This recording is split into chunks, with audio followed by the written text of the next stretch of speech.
সাহেব ফজলুল করিম পীর সাহেব চরমনাই দাওয়াত বারাকাতুহু ইসলামী আন্দোলন বাংলাদেশের সংগ্রামী আমির হযরত মাওলানা মুফতি সৈয়দ রিজাউল করিম পীর সাহেব চরমনাই দাওয়াত বারাকাতুহু না গুণবী অসুস্থ নাই, আলহামদুলিল্লাহ গুণবী অসুস্থ নাই। কথা বেশি লম্বা চলো না। বর্তমান সরকার বদরুজ্জামান পুরো বাংলাদেশের ওই দিকে গেল, বদরুজ্জামান নির্বাচিত সরকার নয়। এই সরকার হলো, আমি বলবো, একটা চমকের মতো সরকার। এই সরকারের কাছে আমরা আহ্বান জানাবো যে যেহেতু একটা সুযোগ এসেছে, আপনারা একটা চমক দেখাবেন।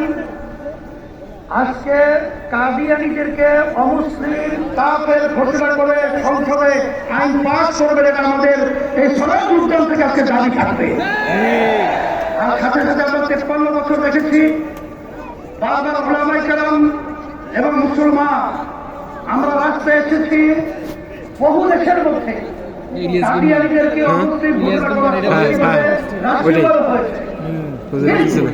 আমরা তাদের থেকে বারবার আসার পরেও তাদের থেকে অমুসলিম ঘোষণা আমরা পাই না, আমরা দুঃখিত। এর জন্য আমি সকল কৃতজ্ঞতা আহ্বান জানাবো। 5ই আগস্টের পরে বাংলাদেশের ভিতরে ইসলামের উত্থানে একটা সুযোগ এসেছে। আমরা নিজেদের বাধ্য হয়ে কাদিয়ানীকে আমন্ত্রণ করব।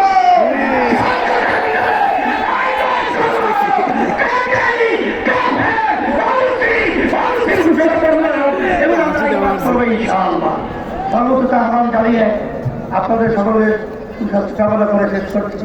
আলহামদুলিল্লাহ।